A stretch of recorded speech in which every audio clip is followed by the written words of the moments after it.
Good morning, everyone. Thank you for being here today at Bezerra de Menezes. Today is July 15th. Welcome. You should know, or you should know by now, Bezerra de Menezes is a Spiritist association. It's non-profit. We function strictly with donations and volunteers. And our mission is to study and promote the practice of spiritual and material charity. Our telephone number is 305-477-4148. Our email is info@spiritist.com, and our website is www.spiritist.com. We're broadcasting live, so please, we ask you to turn yourselves off or in vibration. Thank you very much. Donations, as always, are welcome and very much needed, so they're tax deductible, so every dollar counts. So don't be ashamed to help us. Thank you.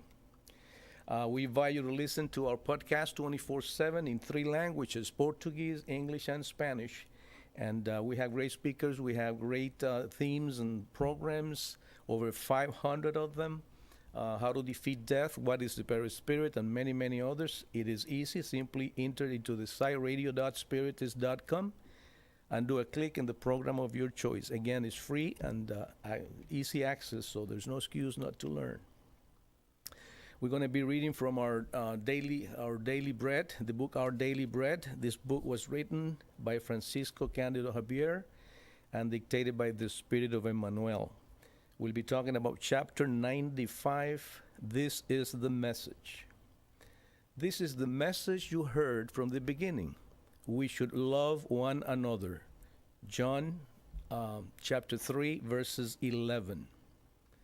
All over the world, we feel this tremendous anxiety to receive new messages from heaven. Dynamic forces of the mind insist on receiving modern expressions to replace those old truths, in an exercise that creates in our minds different mental pictures. It is important to notice, though, that art seeks new experiments only to be saturated with negative images.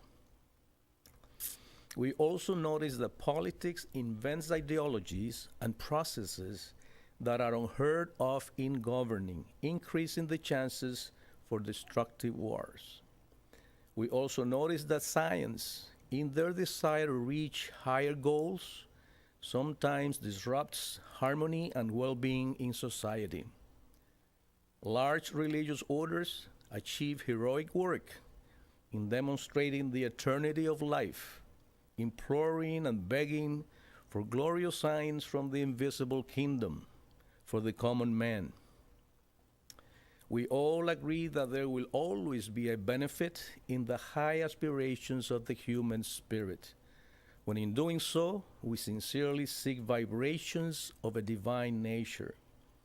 However, we must realize that if there are many substantial, constructive, illuminating messages on earth, the greatest and most precious of all, from the very beginning of planetary organization, is this message regarding fraternal solidarity.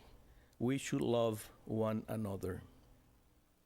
This is the most important recommendation that each student can feel in examining life's daily struggles, the level of understanding that he already possesses regarding the divine designs.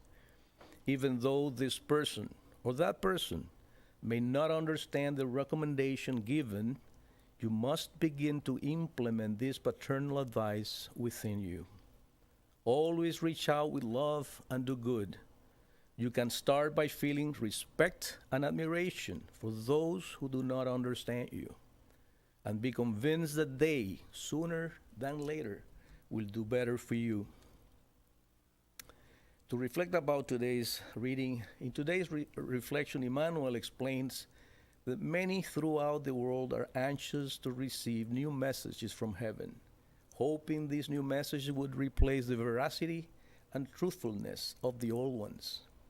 In their desire to reach higher goals, new investigations and trials in arts, politics, and science have sometimes resulted in the creation of negative images, wars, and other situations affecting peace and harmony on earth. Having high aspirations is a benefit for society, as long as we seek good guidance from heaven, extend our love, and show respect and admiration for others, keeping always in mind that we should love one another. And with these words, this beautiful chapter, I ask you to help me out and do a prayer with me to begin today's gospel. Let's take a deep breath, relax in our chairs, close our eyes. Let's elevate our thoughts to the Almighty. Leave behind all those issues and problems that we experienced in the past week.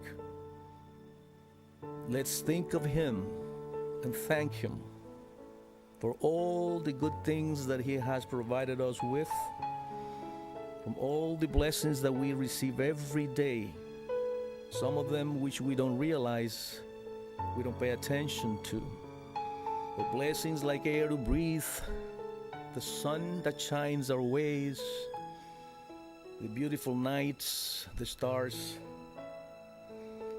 We also thank you, dear Lord, for the roof over our heads, the food in our plates. We thank you for our family and friends. We thank you for this Bezerra de Menezes Center. And we thank you for all those spirits that you sent since early today to be with us. Dear Lord, in today's reading, we heard of the need we all have to receive messages from heaven. We need to be careful that in doing so, we do not create negative images in our minds. Sometimes we create ideologies that do us more harm than good. Dear Lord, we gather here today to thank you for all the blessings we receive. We ask you to send vibrations to heal those that are sick, so that their wounds and diseases are relieved. Especially, dear Lord, for those brothers and sisters and family members of our center that are now ridden by diseases or lack of health. But especially, dear Master, we ask you to help us cure the sicknesses of our souls. And to start with the gospel, we ask you, dear Lord, to share your light, to enlighten our brother and sister, Luis and Isabel, so that they can have the right words, the right message. And we ask you, dear Lord, to open our hearts and our ears so that we can take this message with us and learn from it and apply it. We ask you this in the name of your Son, Jesus. Let it, yes, he said, let it be. Amen. Thank you. And Isabel and Luis are going to be talking today about a collection of spirits and prayers. Thank you. Welcome.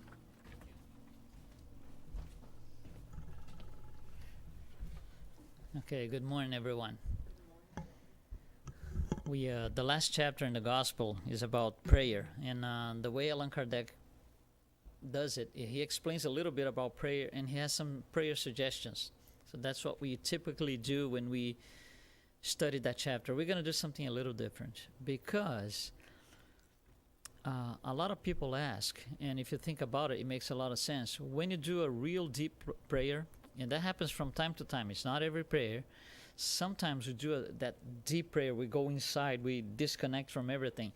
When we come out of it, it takes a little bit. It takes 2 minutes, 5 minutes, whatever it is. But when those minutes are enough for us to come out of it differently, with a completely different sense of well-being. Well-being is attached to the physical body. So how come prayer makes its way into our body? That's what we want to explain here today. That's the goal for today. How does he heal our physical body, every cell of it? If you look at this image here, this is one of the top magazines in this country, in the world, okay, Time magazine.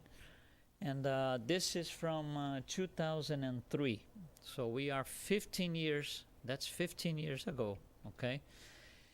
And if you look at the major title here, it is how your mind can heal your body. It's not a question, it's an affirmation. If we were talking about, if that was published, let's say 5 years prior to that, that would never be an affirmation. It would be, to say the least, a question mark. So is this something possible? That's not what it says. It says it is possible. It says it's happening. And that's not coming from any spiritist, any spiritualist. That's a social/scientific publication. So they have to base on something. So there is this general, it's becoming more clear, I think, this general belief that the mind controls the body. There's still a lot of resistance within the medical profession, nurses and so, but it's becoming more and more clear. Now, the same people, or not the same, but some of the people who do not believe in that, this is, some people believe, some people don't. A lot of the people who do not believe in that, they believe in the placebo effect, which is paradoxical, because how come you don't believe in one and you believe in another? Placebo effect means you're gonna convince the person that the pill or whatever, the tablet you're gonna give that person is gonna cure whatever has to be cured, and then you convince the person. It's your talk actually making the works in the background, and the pill itself doesn't contain any chemicals, just sugar or maybe just wheat. It doesn't really have anything that justifies it, and the person gets better and sometimes get cured according to the science. And it's strange because some people believe in that, but they don't believe in what the magazine says. And there's another thing, which is one of these question marks for science. Placebo effect is a question mark for science. It's not really well documented and explained, and science is still working to understand completely the phenomena. Another thing is sometimes you have a patient, by the medical standards, in terminal ill condition. So they call the family and say, oh, this is the situation, it's not getting better, just get ready, prepare yourselves for whatever's going to happen in the next few days or maybe a few hours.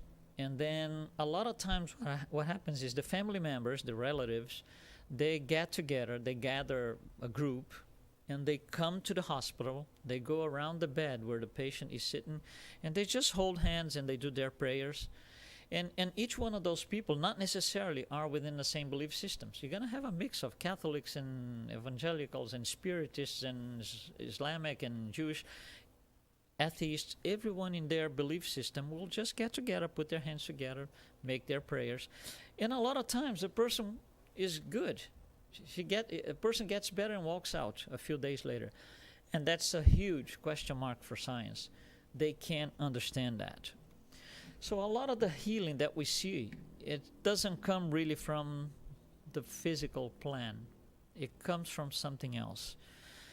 So cure becomes this, curing healing becomes this question mark. For us, Spiritists, the word cure is not the same that it means for science. Okay? For science, for the medical profession, cure is attached or is correlated to administration of medicine, remedies and medicine, and you take these pills and something like that until you get cured or until you heal.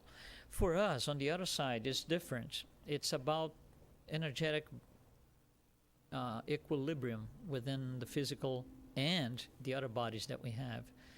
For medicine, when things are not working well, you give the pills and everything, and it doesn't work, you have to get as far as surgery, sometimes even replacement of parts in the body. That's called transplant, because the administration of medicine didn't really take you where you expected. On our end here, we're not going to see any physical intervention. We don't do anything at the physical level, physical body. Conventional medicine works based on something that we call reductionist model. That was created in the 1700s by Newton. That's what he used to do his work. And by the way, without Newton, we wouldn't even be here. So, but from his work, we learned how to work on reductionist model, which is you have something huge. Newton's only question was, how does the universe work? And he looks at all the planets and all the stars, and he has to start doing by groups. Instead of getting everything, let's take our solar system. Within our solar system, let's isolate just Earth, and then just this, there's that. So you break down in parts and pieces. That's reductionist model. Our conventional medicine, we would never do this because we don't look at parts and pieces. For example, typical in a car, right?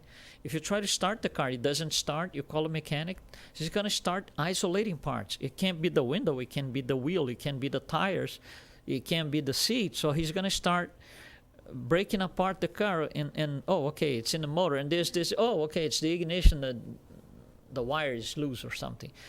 That's reductionism. That's the logic for the reductionist model.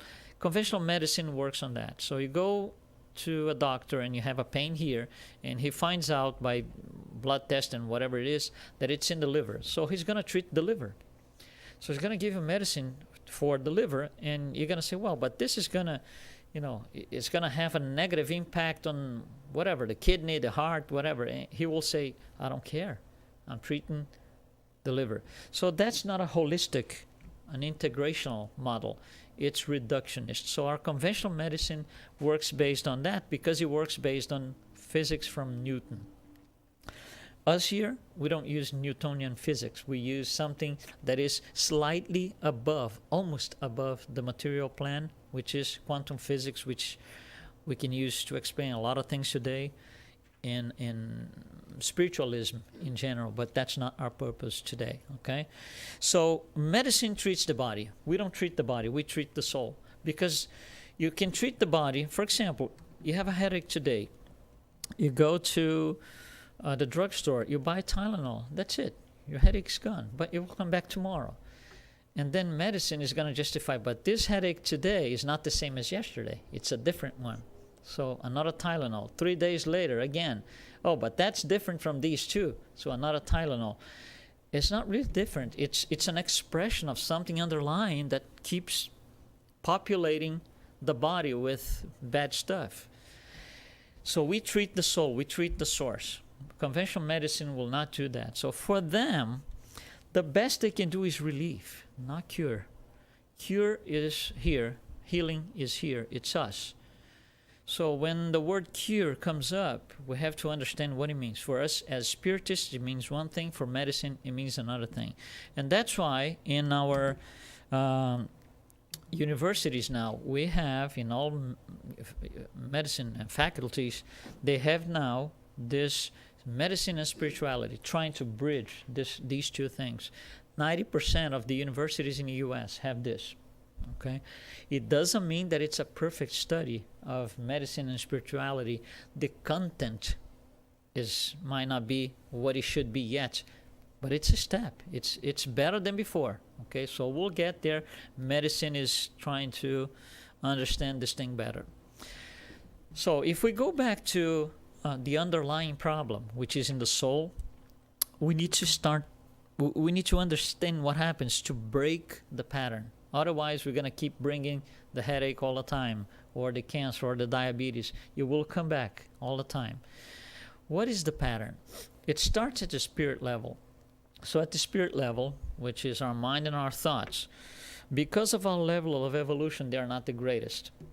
Not being the greatest, they will create in our perispirit something that we call moral diseases. And I gave some examples here. Of course, there's a long list, but just hatred, revenge, selfishness, something like that. That perispirit, by carrying a moral disease, will propagate that to the physical body. So we are going to have physical diseases as a consequence. So that's we come from the top all the way down here. These physical diseases are degenerative diseases. They will destroy the body slowly, painfully. Okay. Now, this is not only coming down. Because if that was the case, in one lifetime, I would have my terminal disease, I would just die. On the next life, I would be okay, without any trouble whatsoever. So there is something that sustains that first line of mind and thought. So how do we break the pattern? To break a pattern, I need to first understand it. What is the pattern? This is the pattern. Let's say, for example, that I go to a doctor, I'm not feeling well, and they do a bunch of exams and they come out with the diagnostics, and here I am sitting at the doctor's office, and he looks at me and said, I don't have good news for you. You have, let's say, cancer, okay? In a lot of cases, in most of the cases, the cancer came because something underlying on the perispirit, let's say hatred, okay? So hatred created the cancer. It's developed into cancer.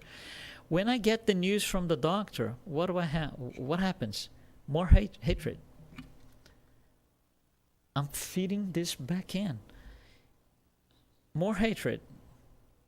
You see, hatred generated cancer. When I get the news, more hatred, which is going to make it worse, which is going to make me hate more, and so and so.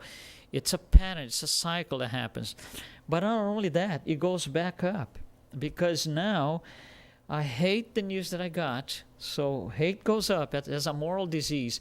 And what am I going to think? I'm going to think about hatred all the time. So now I hate everybody. I hate the world. I hate my job. I hate the wall. I hate everything.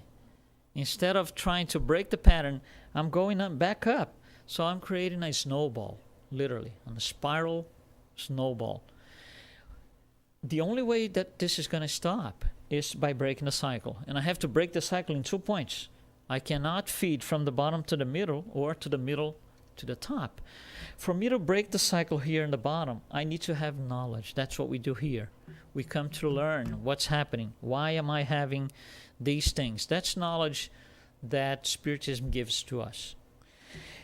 And to break on the second part, prayer is the only thing, because I can't think back and, feedback with that moral disease. I have to branch out and say, I'm not going to feed back. Let's go to God and let's pray. So I have to branch out.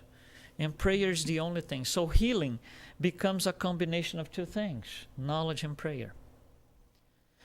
Prayer only is not going to do it if I don't have knowledge. Knowledge only is not going to do it if I don't break the cycle and do a different connection. Connect with something better and higher. And not necessarily that's an easy thing to do. A lot of what we're going to say here is explained in the book, The Mechanics of Mediumship. This is not still published in English. It's translated but not yet published. But in this book, there's a very interesting passage. We're going to use some of those words, where André Luiz is telling us about the equilibrium and prayer. And this is something that he says. Okay, it's a long text, so we're going to go little by little. Seen from afar, human beings in the physical realm may be compared to travelers in a jungle of heterogeneous thought. What does it mean? Heterogeneous thoughts means we have several people here. Each one is thinking a different thing, plus the discarnates. So it's a mix of thoughts. It's a jungle of thoughts. And if I try to be straight here, I have to be able to eliminate these other thoughts that are coming in, okay? Learning by means of rigorous exercises to find their way to freedom. So if I know the way, if I was given the general rules, this is what you got to do, that's your path.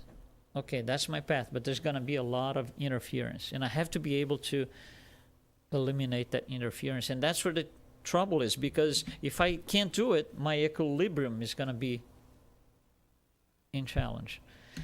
They are mentally exposed to all sorts of psychic influences. That's us. We are under all of that. So it is crucial that they educate themselves to control their impulses, growing morally and intellectually to improve the thought projection. So only knowledge, that's what we're just saying, knowledge is going to make me improve by understanding what happens and make me stay on my path. Even though the influences are always going to be there, they're always going to be there.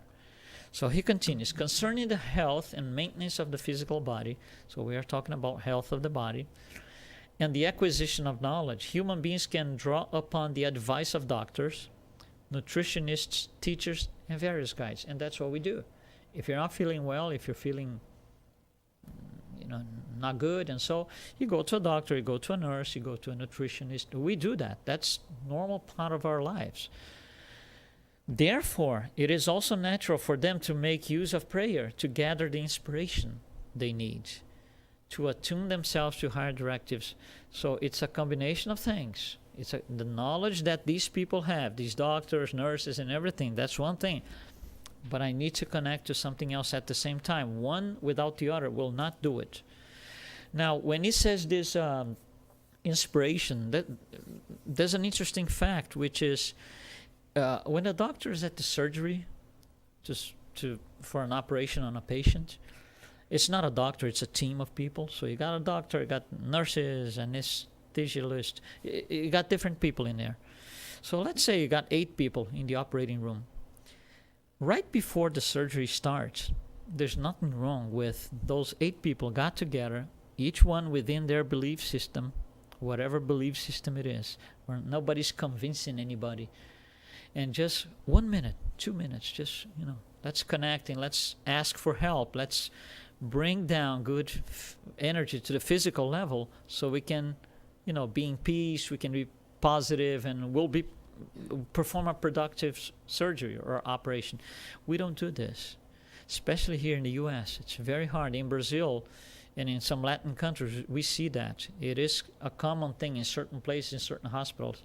But that would be tremendous. That would be the bomb if we could do that. We'll get there. We'll get there. So he continues, and that's a critical piece of information here that we are given by André Luiz. In the circuit of forces established by prayer. Okay, stop, because it's getting complicated. Circuit of forces. So let's go word by word. Circuit. Okay. What is a circuit? Circuit, you think about electronics, electrical circuit. That's what it is. That's a circuit. When you look at the outlet from here, that outlet right there, if I were to ask you, is there electricity there? Answer, no. Because if you think about this, if you go to your house right now and you unplug everything electrical, leave all your outlets without anything physically plugged in, your bill, your FPNL bill is going to be 0 because you're not draining current. So you're not using the electricity. Okay? Think about this. It is available to you, but it's only used when you actually plug in something. When you plug in, it could be your fingers if you're brave enough, right? So So when you plug something, then you created a circuit. Then there's energy flowing that goes all the way out to FPNL on the city and comes through the wires, through the poles, and comes into your house, and it goes out the other pin, and it goes out back to FPNL. You created a circuit. That is what a circuit is. In the circuit of forces. So, FPNL, what is circulating in there? Electricity. In the circuit of forces, it's a circuit that I close, that I created, but what's going to circulate are forces. Okay? So, in the circuit of forces established by prayer, meaning when I initiate the prayer, I created a circuit with the higher realm. And what's going to be in this circuit? Forces. We don't know what forces yet. He hasn't said yet. We're in the beginning of the text. So, forces. Okay? The soul not only predisposes itself to regenerate the equilibrium of corrupted or worn out physical cells. So that's one benefit. My physical cells are going to take some benefit. We don't know what it is yet. We're going to get there. But he's telling me when I create this circuit of forces, yes, my cells are going to benefit from it and more, but also reflects the enlightening suggestions of the higher realm, discarnate spirits. So when I create this circuit of forces, 2 things happen. My cells are physically, that's physical. Physically, my cells are going to be better. That's the well-being sensation. But my soul is going to benefit from higher energy. So I have energy that comes into my soul, and I have energy that goes to my cells. 2 things happen when I do this. Okay? So you see, sometimes we don't think about this. Now, the question is, how come the forces, okay, will get into my cell? Cell is physical. The cell is in the physical. How do they get into the cell? We're going to explain that because Andre Luiz explains that. Okay, so here's a cell. Here's an image of a cell. Typically, we divide the cell in two parts, the nucleus and the cytoplasm. Cytoplasm is everything else. Cytoplasm is everything else. There's several different things in the cytoplasm. Two of the things that are going to explain what we need to explain today are here. These two guys, mitochondria and centrioles. We're going to explain what each one of them does. The mitochondria is responsible for metabolism in the cell. Metabolism in the cell meaning it will seek nutrients, oxygen and glucose, and transform this in energy. Now, Andre Luiz says something interesting. Through the mitochondria, which could be considered accumulation of spiritual energy, the mind transmits to the physical vehicle. Physical vehicle is the body. The mind transmits to the body all its states, happy or unhappy, and everything in between. So you see, it's no longer the mitochondrion picks up oxygen, glucose, and transfers into energy. No, the mitochondrion brings glucose, oxygen, and before the transformation, it will ask up, what is your state of mind? If the answer is, my state of mind is, I want revenge, what's going to happen? The energy generated is going to be compatible with revenge. I feel like I'm totally in heaven because of the word of charity that I did this morning. What kind of energy is going to be generated by the mitochondria? Energy that is compatible with fraternity, charity, whatever it is. So who is getting the energy? Me, not the person that I want to kill, right? He might not even know that I don't like him. I am the only one suffering. My 70 trillion cells are the only ones suffering. This is something that I'm doing to myself, right? So this is one of the things that's going to matter to us. We're going to explain a little later about the mitochondria, okay? It is responsible for metabolism. The other thing that matters in the cell are these centrioles. You can see these. They are literally two little tubes like this, 90 degrees, okay? And it's interesting because what they do is something that was a challenge for science for many, many, many, many years. There is a book that was published in the year 2001 by a scientist, not a spiritist, scientist, a scientific book by Dr. Jeffrey Satnova. The name of the book is The Quantum Brain, okay? And he tells a little bit of his story. When he went to school in his early young days, his teacher put him over the microscope so they could see cell duplication. That was one of his first things, his first practical things he saw on the microscope. And he said, well, that was very challenging for me because it's a mix of things. Everything is moving. It's difficult to see it. You're not used to that. So he spent a lot of time into that. And he had the following question that couldn't be addressed by anybody he knew, his teachers, his person he was asking.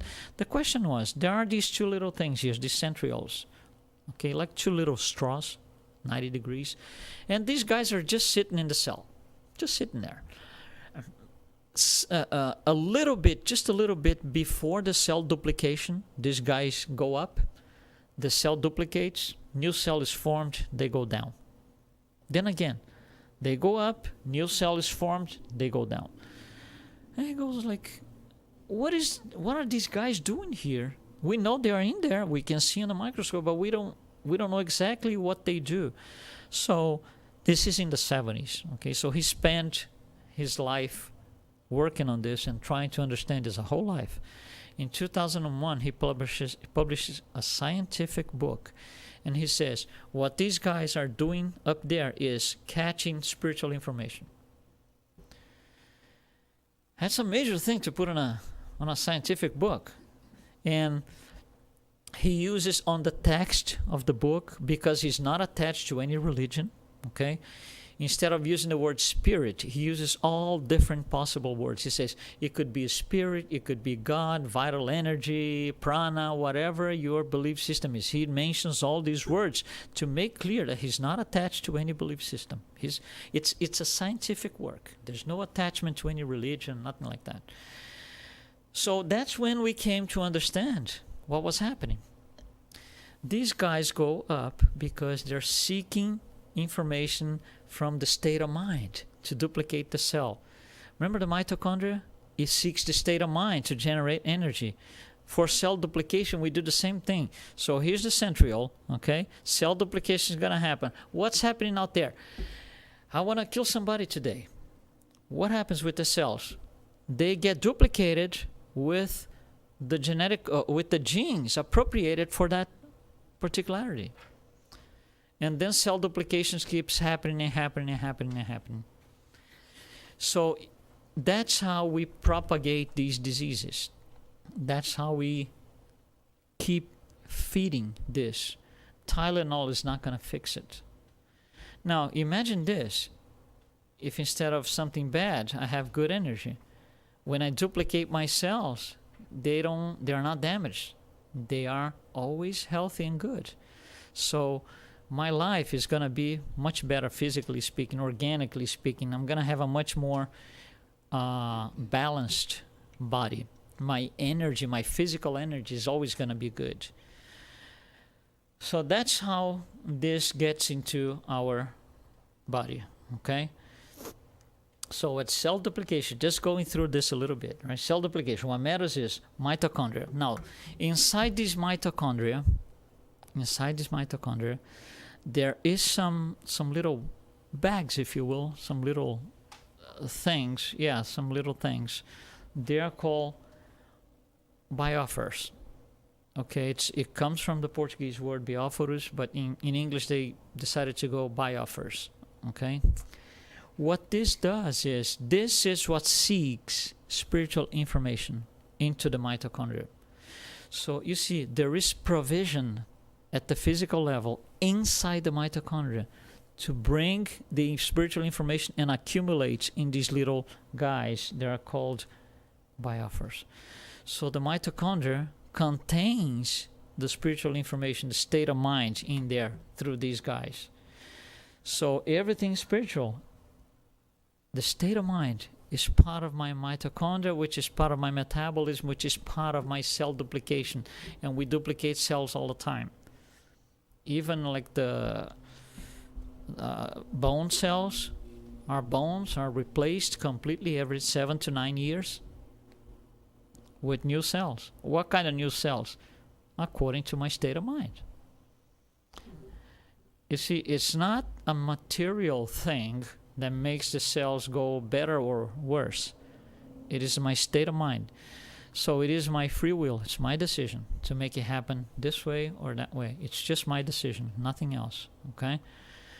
So I don't know if it's clear enough, but that's how this comes into the body.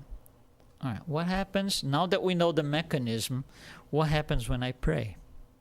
Prayer is good, right? So to begin with, the energy that comes in, that comes down from the higher realm into my biophors and my mitochondria and my centrioles, they are good. Okay, so here's what André Luiz says. Prayer is the loftiest touch of induction for putting ourselves in immediate communion with the higher realms. So of all the circuit of forces that I can create to bring information to my mitochondria, the loftiest is prayer. Okay, and he continues. The prayer-focused mind may be compared to a starry flower open before the infinite in order to absorb its life-giving dew and of life and light. Meaning, when I create the circuit, I'm opening up for everything. Now, if I'm praying, the everything is good or bad? It's good. So I'm opening up for everything good that I can possibly grab, if you will. Everything good is going to come down. Now, one thing, in prayer, when I go into prayer, let's say I'm going to do a prayer for Jesus, for example. So, dear Jesus, and so and so and so. Who starts the prayer, me or him? Who starts the prayer, right? I do. Not him. He doesn't pray for me. I do. So I might not do. It's my decision. Say, nah, I don't want to do it. Not today. Maybe in 10 years. Maybe tomorrow morning. Maybe in 5 minutes. It's my decision. I am the one creating the circuit of forces. And I can create this as many times as I need. Okay? As often as I want. The trouble that we have is we cannot, at the level that we are, we cannot sustain that. We cannot be in prayer mode 24/7.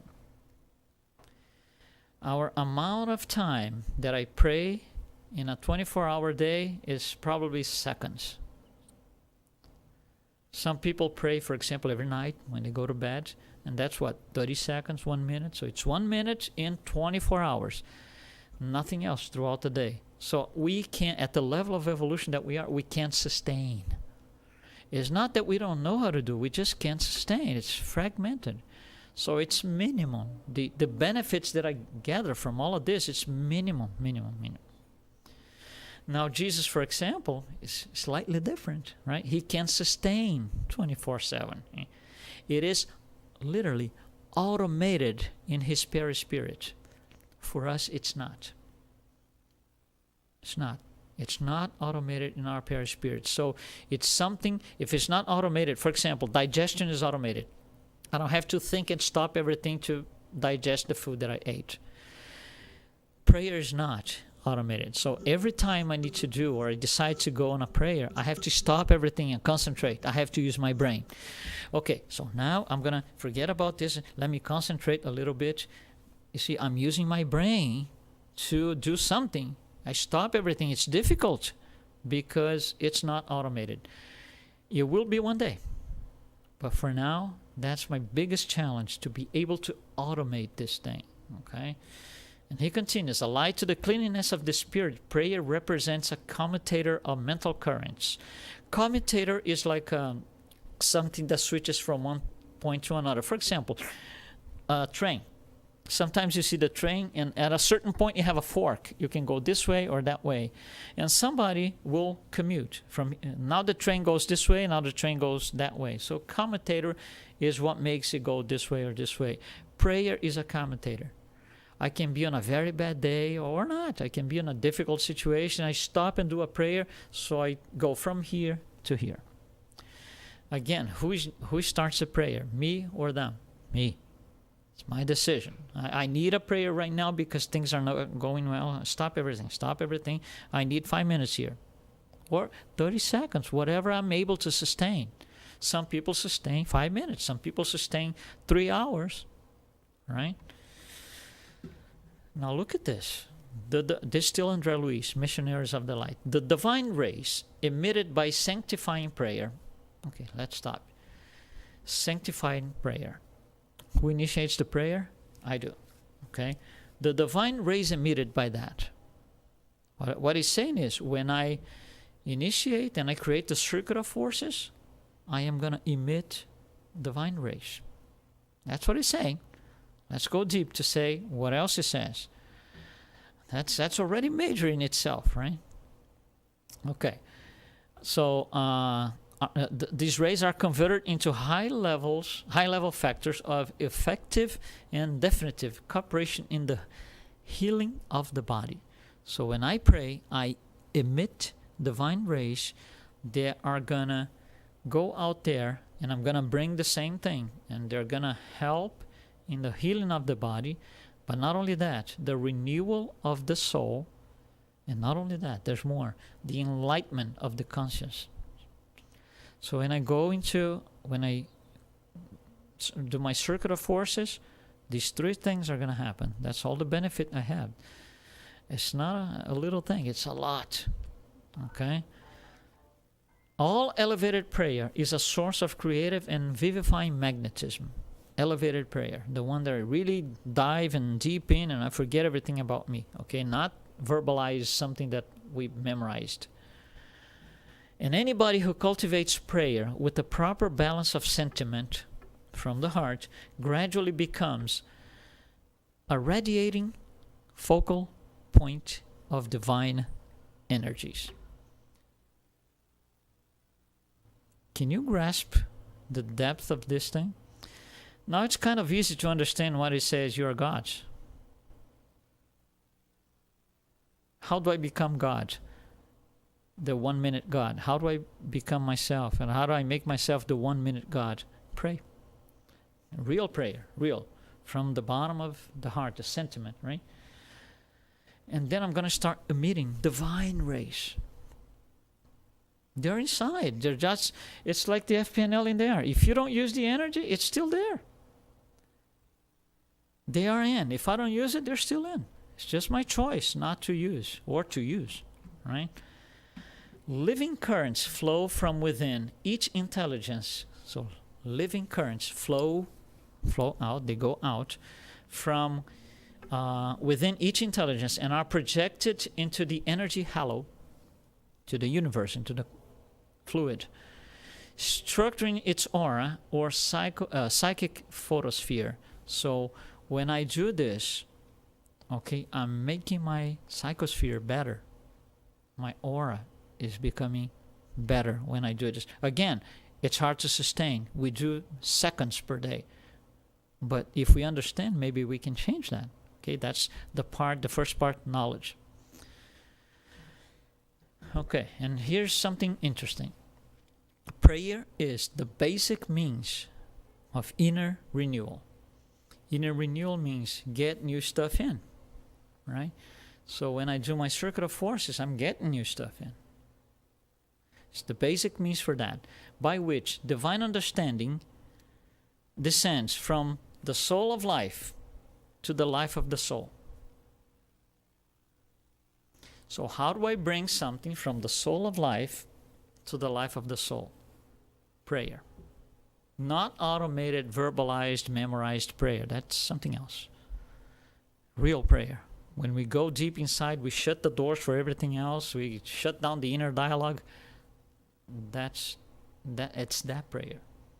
Okay, so some final thoughts that we can take home.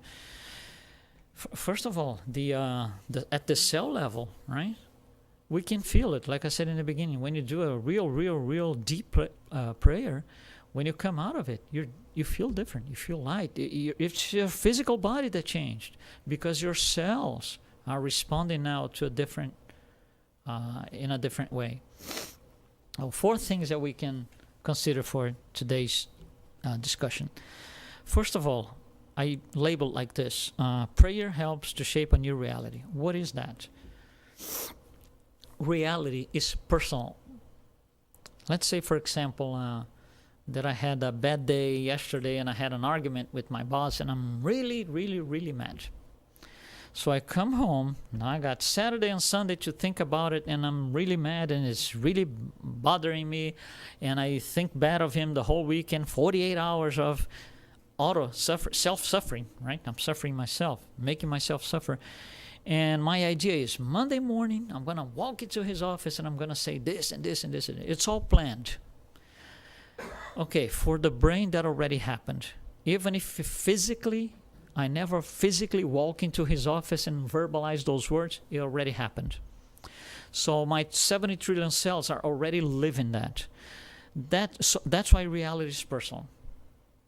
Because it didn't happen for him. It might not even happen. I might not even have the courage on Monday morning to do what I planned to do. So it didn't happen to him, but it did happen to me. So his reality in regards to that is different than mine. You can see a movie, some people will go like the movie, oh, this is so boring. Some other people are going to cry for 3 days.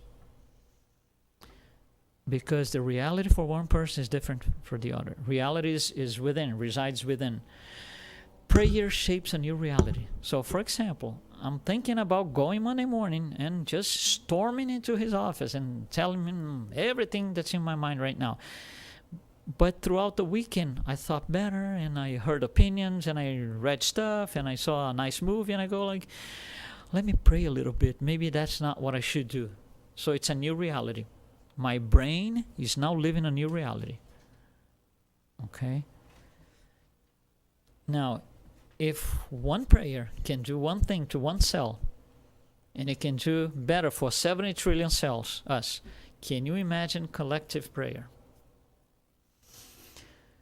One thing that it kind of makes me think about this, in January of this year, the situation, we're not getting to politics, but the political situation between North Korea and the United States and the allies were very shaky, very, very grim, very dark, okay, in January of this year. So 1 million children, ages 12 and under, decided to go to a central park in Bangkok, right? Bangkok, Thailand, and do a 1-hour prayer. Just kids, 12 and under. That was in late January. In early March, the North Korea dictator calls the US and say, how about talking? And we go like, what is happening? Out of the blue like that? After all these last few years of, hitting, locking horns and everything? That's collective prayer. It happens to us too, in a small scale. In a center, for example, when we do, Isabel and I, we teach classes in English in our center every Thursday, and we do collective prayer. We just hold hands and everything, and it's unbelievable. We all fly before we start. It puts us all in a different psychosphere.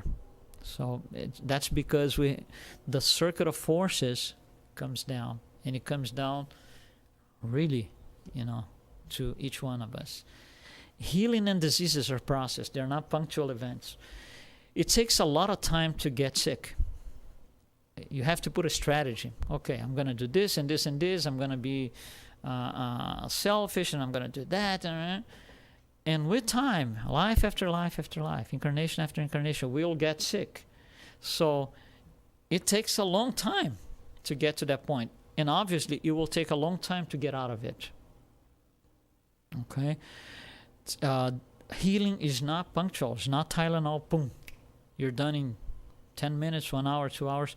It is a process. The same process that took me there, I have to go through to get me out of there. And one interesting thing is this. If you go back to the beginning, degenerative diseases, let's say, for example, cancer, are consequences of my actions that I have been doing that took me to this point. So here I am. And now I decided that it's going to be different. I want to heal. It's going to take lifetimes. But yeah, I took the decision. So now I'm here. To come out of it, I have to go through cancer again. That's my way in, but it's also my way out. What puts me in there is what puts me out. So you see, sometimes, especially us, because we have a little bit more knowledge, but we tend to be judgmental. Sometimes we do this, oh, that person is cancer. Oh, is a bad person. That person could be going out of it. Don't make any judgment. Okay? What puts you in is what puts you out. And last thing for us to think about today. Most people wait to be healed before saying a prayer. When I get out of here, I'm going to, do this and this. I'm going to... It's the other way around. Before going and doing what I'm thinking, that's when I do the prayer. When I'm in sick mode, when I'm in illness mode, that's when I need the prayer mostly, not after I come out of it. And again, that's part of the knowledge that we have. And it's you see, all these things that we spoke about, the energy comes through the cells and those mitochondria and centrioles, this is all in André Luiz. Mechanics of Mediumship and Missionaries of the Light, and a little bit in Evolution in Two Worlds. Those are the books that explain what we talked about here today. So prayer is the way. The more we pray, the more it becomes automated in our perispirit, the more we are able to sustain. It's like an athlete, okay? You decide to be a soccer player, for example, because you just like soccer as a little kid. You don't have the muscles and the energy to be a professional soccer player. You have to develop that. And there's a lot of training. There's a lot of same for swimming. So there's a lot of practice and prayer and understanding your body. And so it's a process. It takes years for you to make your body fittable or suitable for that particular sport. You have to make it happen. The same thing here. We have to make it happen so we can automate these things in our perispirit. It's not going to be in this lifetime, but we can always start now. The more we pray, the easier it is to make it automated. Okay? So thank you very much. Good morning for all, and have a good day. Let's do our final prayer. Let's thank God. Let's thank Jesus, our Master and Guide, for all the energy and the benefits that are available to us.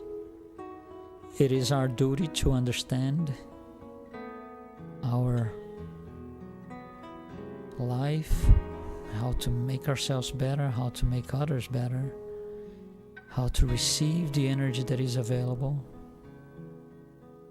Thank you, Jesus, for your presence in our lives, your presence in our hearts and in our minds. We ask you, Jesus, that your love and your peace can be taken to hospitals where those terminal ill patients, sometimes in revolt mode, they can feel your presence, they can feel your love and understand their situations. We also ask that your energy and your peace makes its way in our prisons where most of the inmates do not understand their situation, their conditions. They revolt. They sometimes disconnect completely. That your love and your energy can open their hearts, and they can one day connect to the circuit of forces and receive the good energy from above and redo their lives and follow their path towards being a better being. Thank you, God, for all the opportunities that we are given, for all the opportunities that we were given in the past through our previous incarnations. Thank you for all the opportunities. Thank you, Jesus, for all the knowledge that you brought to us and the opportunities that are created for us to study together and understand a little bit more of what you were teaching us. So for the rest of our Sunday, for a week, that we all can be in peace and go to our homes with God in our hearts and Jesus in our hearts. So be it.